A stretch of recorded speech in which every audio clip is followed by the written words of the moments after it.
So here at Drax Power Station, we've been engaged in our Fit for the Future programme to make sure the entire workforce here have the skills and the organisation to be able to run the power station on sustainable biomass for a long time into the future.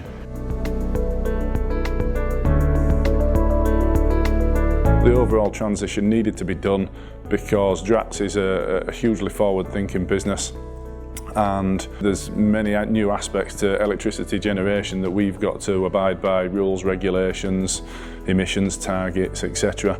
Therefore, we had to go through this transition. We started off with doing some strategy sessions with the senior leadership to work out where they wanted to get to and what they wanted to achieve, and help them to clarify that. We did that through some strategy sessions, but also through some gaming sessions to work out where it would go right, where it would go wrong. And then essentially that then progressed on to working with the enhanced leadership team, so a broader leadership cohort from slightly deeper in the organisation, to draw them into what we were looking at, how we were going to go about it. Again, using them and some gaming techniques to work out what the component parts were. So we knew what the strategic objectives were, but what were the component parts that were going to make that up, the building blocks, if you like.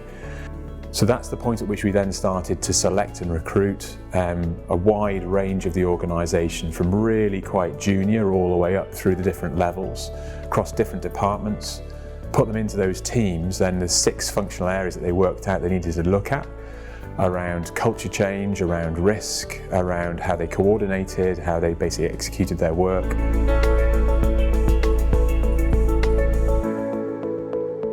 First of all, the transformation teams were unused to this way of working, and after a few weeks, one of the teams came to us and said, right, okay, forget all this, this transformation work, right, just tell us what the plan is, boss. And actually we had to sit down with them and say, look, there isn't a plan. The plan is what you are going to produce. We've set the direction. We know we need a new organisation. We know we need to locate people in different places. We know we need to call people different names. But as far as that goes, how we do it then is up to you. To help a large organisation achieve a culture change that was going to be quite a challenge. They've been working in a certain way for a long time. We've got a lot of people who've been in the organisation for a long time, and therefore it was all about trying to shift them to that new way of working, a new approach, and becoming a different organisation essentially. So I think some of the most challenging parts of this change process and the way we did it was the initial scepticism of some of the team members and of, let's be honest, some of the leadership. And it's often one of the issues with a big change process that if it's disconnected from the leadership, then it quite often fails. Quite a few people initially were like, oh, I haven't got time, I've got a busy day-to-day job, I won't have time to get into this. What was quite interesting was by the time we came to the end of the process and we were shifting from the design teams, if you like, creating the campaign plan for the change, and we're shifting to a different set of teams to implement it, the people who'd initially been saying, I haven't got enough time for this, were saying, well, hang on, can I stay part of the new teams? I want to stay part of this. Only I understand the stuff that we've done already.